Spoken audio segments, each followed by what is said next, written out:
Assalamu alaikum туугандар. Кимде ким чоң койлорду, энчи-бап койлорду издеп аткан болсо туугандар, азыр сатууга чыкты. Бул кайсыл жерде десеңиздер, Кара Суу районуна караштуу 30 Адыр айылында. Бунун ичинде 3 кочкор. Экөө чоң койлор, бирөөсү 6 тиш, бирөөсү 2 тиш. Ошо 6 тиштин баласы бирөөсү алдагы. Энесине окшоп чоң узун кой. Баягы эмне деп коет? Алата койлорго окшоп кетет, бирок таза кыргыз койлору туугандар. Анан бирөө эне бала козусу менен, козусу мына ала була. Козусу эркек.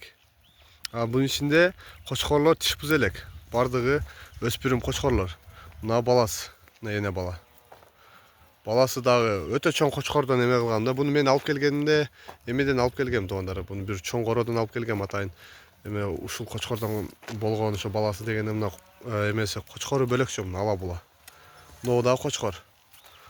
Бул 50-ге 50 арашан. 50% аралашма да, мындайча айтканда. Ошол туугандар. Анан азыр номерлерди калтырып коем. Кимде кимге ушул койлор кызык болгон болсо туугандар, чала бересиздер.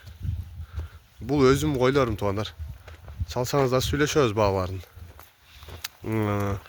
Койлорго келсе, бул жерде 3 экөө 6 тиш, калган 2 тиштен бирөө токту, жаш ал өспүрүм. 3 кочкор тең, алар жаш козулар. Мына бул жакта жүрөт 3. Бул эне бала, мына баласы, мынакей баласы. Калганы жайдары. Союшка жарайт. Мына экөө өтө чоң койлор да, мына жанма-жан жүргөндөр ушу эне бала, ушулар дагы чоң.